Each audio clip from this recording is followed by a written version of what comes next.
All right, hello everyone. Welcome to Concordia University's fourth space. Thanks for joining us for today's event, the 17th Annual Graduate Research Exposition. We'd like to begin by acknowledging that Concordia University is located on unceded Indigenous lands in Chichage, Montreal. And we respect the continued connections with the past, the present, and future in our ongoing relationships with Indigenous and other peoples within the Montreal community. And here at Fourth Space, we work with our university community to help mobilize knowledge.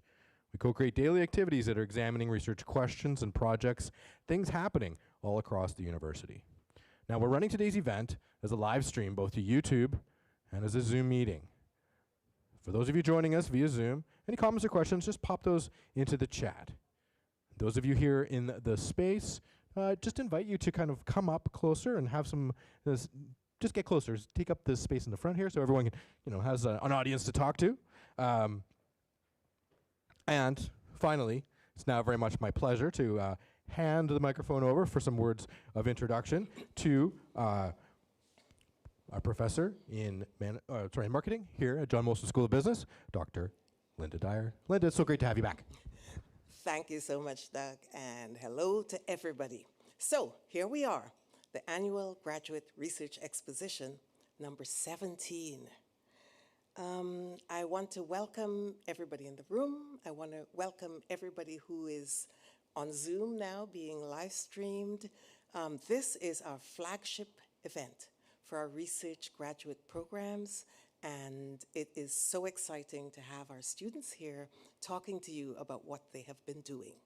So they've come out from behind their desks, their computers, whatever, and this is the event at which they share what they've been learning about the world, learning about business. And so I would say that, yes, welcome to all the people who are interested in the ideas that may be coming out now. Some of them are current students, future students. Some of them are faculty members. Some people are the students' friends, family, bosses, future. There are all sorts of people here. So what we're doing is we're communicating what our students have been doing to the world at large. So what is it we're communicating?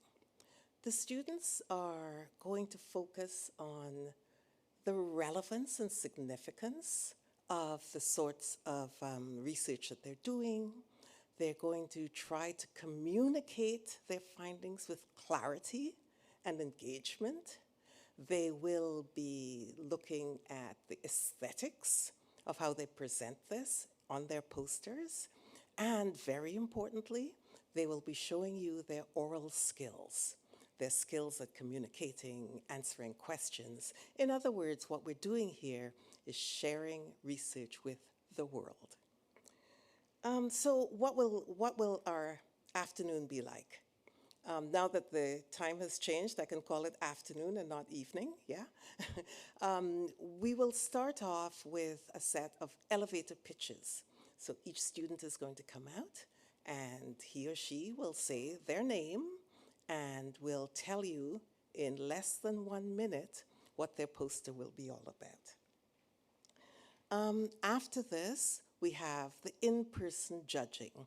So there are a number of people who are here today who will be talking to the students and rating them because it's a bit of a competition as well. Yes, we will be giving best poster awards and so on. I also want to give a shout out to our remote judges, many of whom are watching this live stream right now.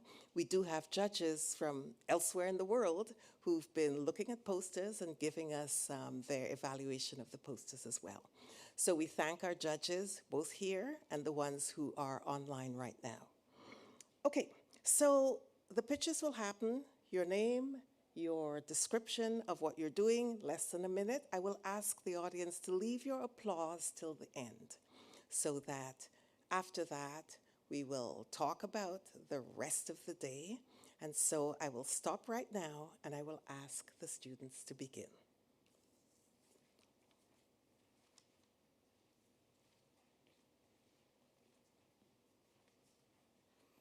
Hi everyone, I'm Charlotte. At work, I have been wondering if using AI helps people work faster and more efficiently, why is it that employees try to hide it sometimes that they're using AI? So recent studies have found that employees who use AI at work, they are often judged as lazier, less competent, less diligent, and more replaceable, even when their work quality is the same. However, that research did not consider whether an employee's position impacted how their AI use is judged by others. Based on my own experience, I wondered if lower-level employees were judged more harshly than higher-level employees. For example, is an assistant's AI use judged more negatively because it is seen as being lazy, while a director's AI use is judged more positively because it is seen as being efficient? In my research, I also investigate whether negative judgments depend on how much status or power an employee is perceived to have, the type of task that is delegated to AI, and whether this employee provides a justification for using AI. And if you're curious to know how these factors shape how people judge others' AI use, come see my poster to learn more. Thank you.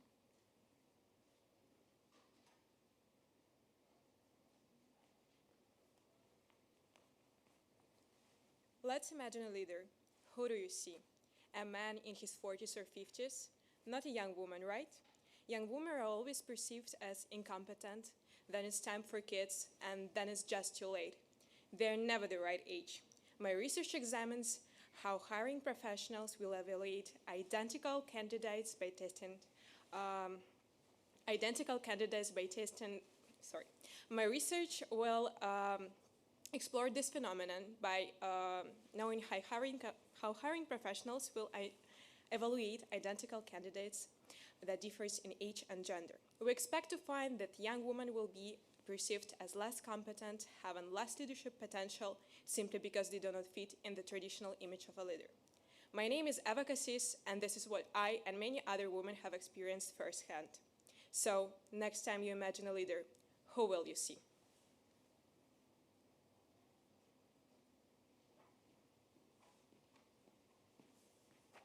Good afternoon, I'm Fei Guo from Department of Accountancy. My project study about how the firm's risk disclosure affect the firm's cost of debt. Imagine that a company applying for a bank loan.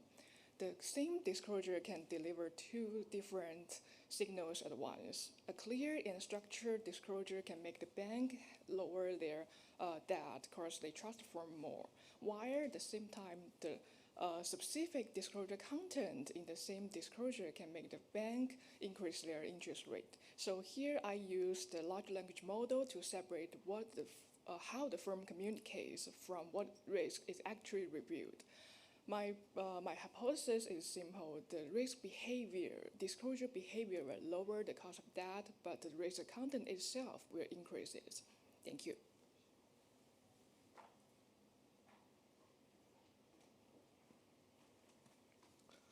Hello everyone, I'm Jerome Xavier Selvaraj. So did you know that 1 in 4 millennial employees experience burnout, and if they decided to quit someday, it takes around 2 times their annual salary to replace them.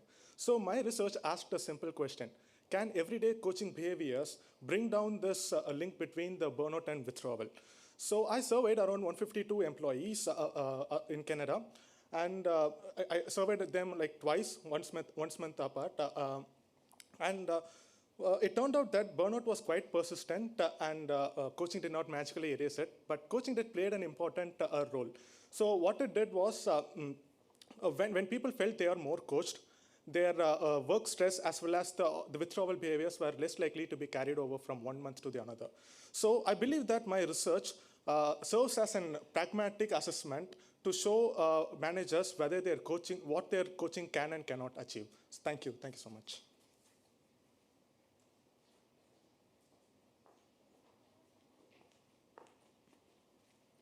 Hello, everyone. Have you ever bought something you could afford, but still felt guilty or uncomfortable after? Well, there are many people who are suffering from pain of paying. And my research is going to look into why and where this comes from. So I explore whether your childhood environment, specifically growing up with more or less money can actually increase your chances and likelihood of basically becoming, having a harder time to spend this money. So it might sound intuitive, but the thing is that basically in the end, the answer might surprise you, and it's not going to be the obvious answer that you think. So I'm Tina, and if you like to learn more about whether your childhood socioeconomic status, your parents, and your financial threat could actually impact how you spend money and your spending habits, you can come check out my poster. Thank you.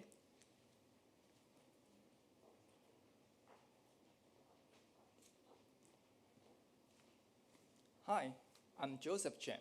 With the rise of Gen AI, we are witnessing a flood of hyper-realistic deepfakes. However, the effectiveness of the current countermeasures, i.e., the plain text warning labels, is doubtful. My research asks a simple question: what kind of warning label designs actually mitigate deepfakes? I examined different combinations of modality and argument framing. The finding can be integrated into social media algorithms to facilitate a safer and more resilient digital environment. Thank you.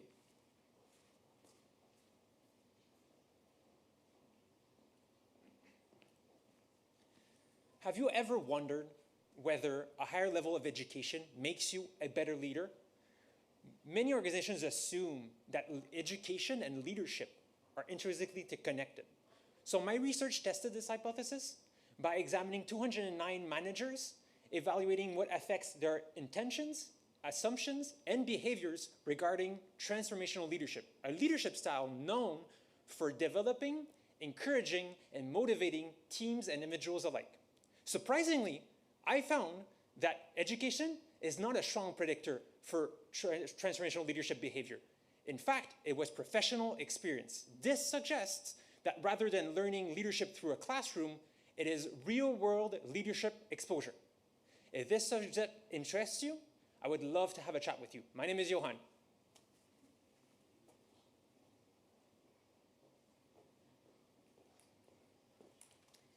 Hi everyone, my name is Elham. In a world where careers evolve faster than job titles, why do some employees grow while others stall even under the same leader? I followed 192 employees to examine how leadership develop employees and employability. I found that leadership behaviors that support and develop employees drive their growth, and those skills, when they gain those skills increase their employability. Surprisingly, personal traits such as initiative, self-efficacy, and need for achievement did not consistently strengthen this effect. In other words, leadership remains effective even when individual motivation varies. So what drives results? Leadership behaviors that support employees, and when they create safe learning spaces, that is what drives to growth, because skills, not personality, drive employability. Thank you very much.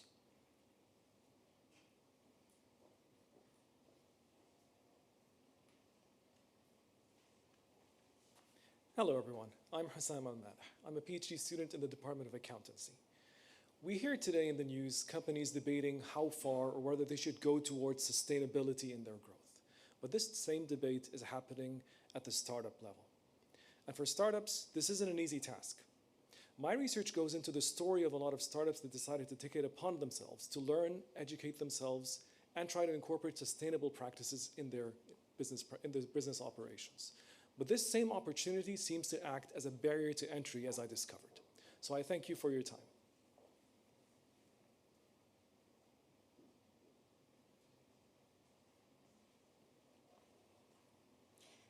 Good afternoon. My name is Mirana Sefa, and my research in general tends to focus mainly on telemedicine and immigrant patients as a whole.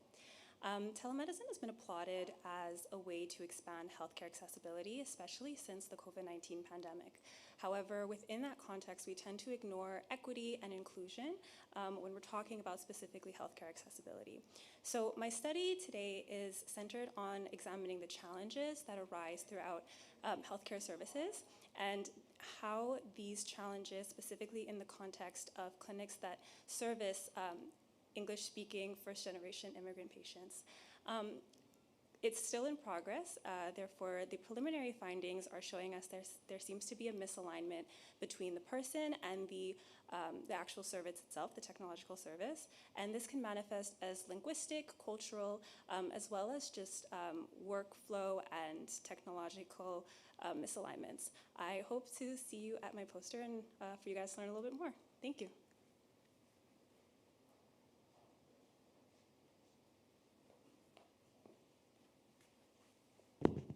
Hello everyone, my name is Aria and I am a PhD candidate in accountancy. So, a few years ago, ESG, environmental, social and governance topics, it is something companies wanted to talk about. It's a badge. But in today's US, things are becoming different. We are in a moment of backlash. So here the question under my project, I want to ask, is ESG at risk? And here, a very important part of the story is investor demand. So not long ago, those large investors, they were openly asking firms to disclose, to talk more about diversity and about their talent policies, which is not the case anymore. So a very good illustration here can be BlackRock, who is the largest asset manager in the world. And it has been very famous for being an advocate for sustainability, for equity and diversity topics. But as we can see in their 2025 voting policy and their CEO letter, they are changing their language. They have removed everything about diversity, about equity, about workforce, about this kind of topics.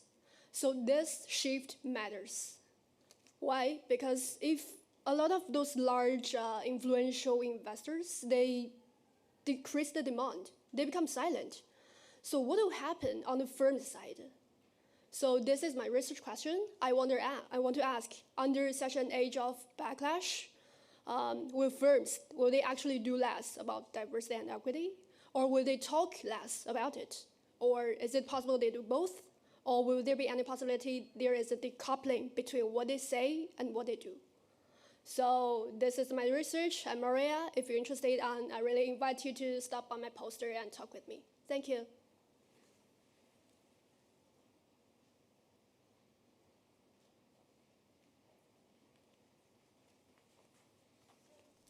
Working from home does not create balance. It brings work into every facet of our lives. Your kitchen becomes an office, your living room has to double as a meeting room, and suddenly you're left with no space for yourself.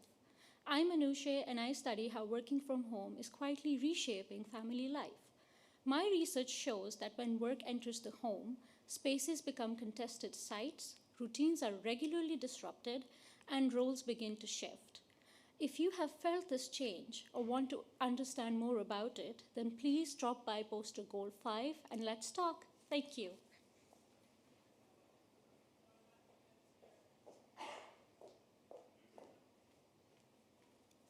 Hi everyone. Have you ever felt like all of your success was just attributed to luck and sooner or later everybody's going to find out? That's one of the signs of the imposter phenomenon. And research shows that almost everybody experiences it at some point in their life. But a lot of the research on the imposter phenomenon is about employees who function inside structured environments. But what about people who function outside of these environments, like entrepreneurs? In my thesis, I looked at 25 podcast interviews where I analyzed podcasts of entrepreneurs discussing their experience with the imposter phenomenon, and what I found was quite surprising. First, they tend to normalize their experience as part of the entrepreneurial journey, and some of them even turned it into a form of motivation. This is extremely important in building recommendations for the future founders of our world. My name is Bianca Fantini, and please visit my poster to find out more.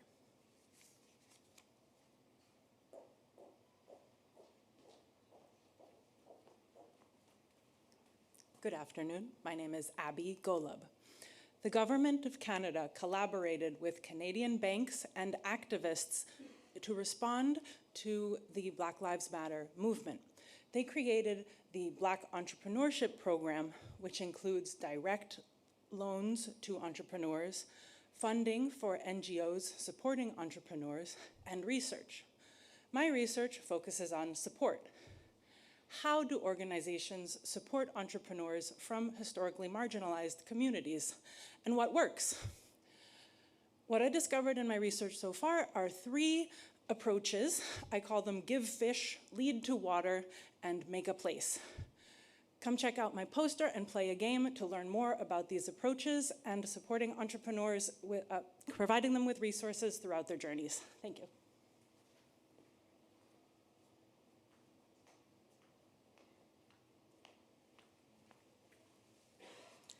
Do firms behave fairly when regulators tighten rules, or do they simply discover new ways to manipulate the system?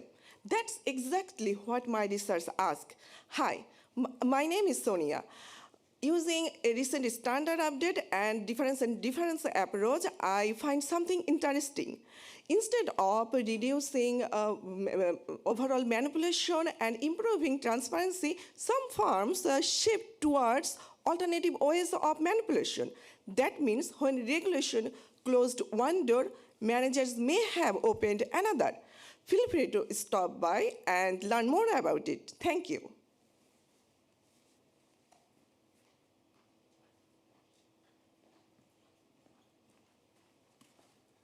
Hi, I'm Jerry. Imagine 10 to millions of people log onto the same platform every day because it's completely absorbed and fun and rewarding. Why is that? Well, I'm talking about Steam, the biggest PC gaming platform. Why do they have so many people in the platform? It's because of game mechanics. Game mechanics like leaderboards, badges, this can keep people motivated. Here comes the question. If this game mechanic works so well in games, do they work well in organization as well?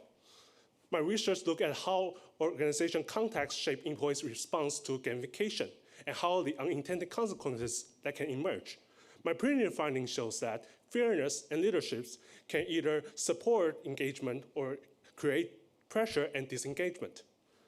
My research is aimed to helping organizations to design gamification initiatives that can actually improve workplace engagement and motivate people after all. Thank you so much.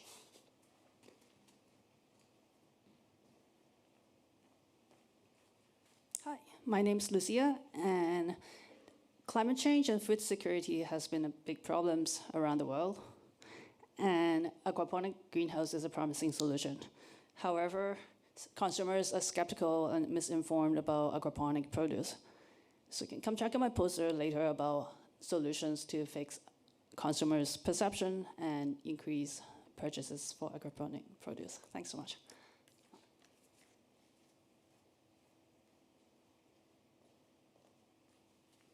Hello, I'm Rosita. Have you ever visited your family doctor? When doctors see patients, they document all diagnoses. These clinical notes are then turned into medical coding used for billing, research, and consistency in care. Manual coding is time-consuming and error-prone. Automated medical coding is faster, more accurate, and facilitates this process.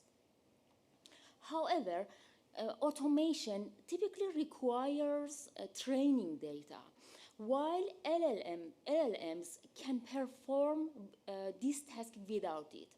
My research focuses on improving LLM performance using prompting strategies, and it has been accepted at an AI conference. If you are interested, I would be happy to explain more at my conference, at my poster.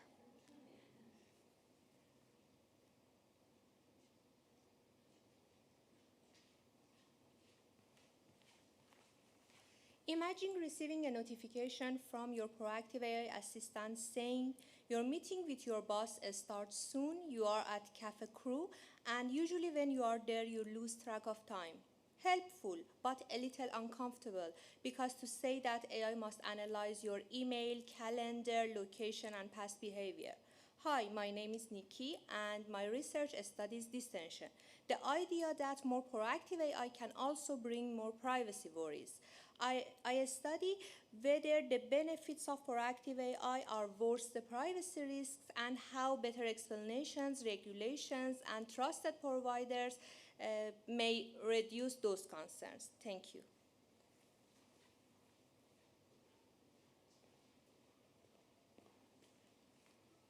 Hello everyone. While online shopping, I've come across some items that were labeled low stock. It got me thinking, if these tactics or these marketing tactics still work, do consumers believe that these items are low stock if they are labeled as such, especially that their effectiveness is getting less effective? So interestingly, some brands have started introducing justification to these tactics to try and make them more credible. I am particularly interested in sustainability-based justifications, such as limiting production for ethical reasons. I am Aya, and my research explores if introducing sustainability justification to low-stock items helps increase the credibility of these scarcity tactics, especially in the fashion industry. If you'd like to learn more about my topic, come and see my research. Thank you.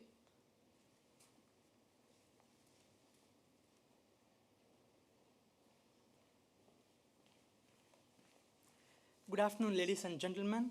So, throughout the human history, we have wars, pandemics, technological revolutions, and even tariff shocks. But one thing has always been truth, which is we need to be survive, and the CEOs decide who survives. So, sorry about that. So when I choose the family firms, we have to decide there is the two forces. One is exploration for the future innovation, and the other is exploitation for the to strengthen the existing business. That's called organizational ambidexterity. To analyze it, I analyzed 141 family firms over the 8 years, and including the COVID-19 period as a real-world test. The evidence is very clear. Firms who perform best when they balance both, and the outsider CEOs often perform best when they balance both and deliver the strongest performance. My name is Karthi Mayandi, last on the list today, but absolutely not the least. So if you want to see how I measured that balance strategically, come visit my poster, and who knows, one day I hope to be one of those CEOs with that strategic balance, and maybe the next great CEOs right here in this room. Thank you.